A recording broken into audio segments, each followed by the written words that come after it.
Churchill tank, the most successful British tank used in World War II. In 1940, after the evacuation of the British Expeditionary Force from Dunkirk on the French coast, the British government commissioned Vauxhall Motors Limited to design a new tank to replace the Matilda II, which had limited mobility and other deficiencies. The first Churchill model, the Mark I, was ready by June 1941 and entered large-scale production soon afterward. The Mark I was armed with a 2-pounder gun in the turret and a 3-inch (76.2mm) howitzer artillery piece mounted on the hull.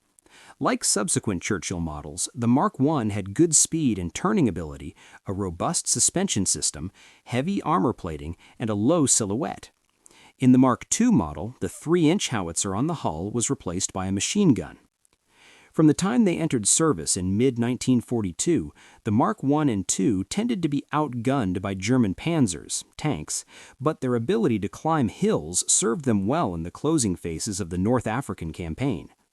Faced with a need to upgrade their tank's main armament, the British fitted the next model, the Mark III, with a 6-pounder gun.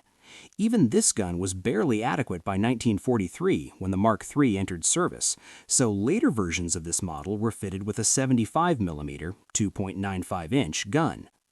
The Mark IV closely resembled the Mark III, but its turret was welded rather than cast. The Mark IV was perhaps the most prolific Churchill tank and probably saw the most combat of any model. It was armed with either a 6-pounder or a 75mm gun. The tank weighed 39 tons, had a top speed of 27 kilometers (17 miles) per hour, and a range of 145 kilometers (90 miles). It was served by a crew of 5 and mounted 2 7.92mm machine guns in addition to its main gun. Its successor, the Mark V, was fitted with a 95mm howitzer, but the Mark VI and VII returned to the format of the 75mm gun.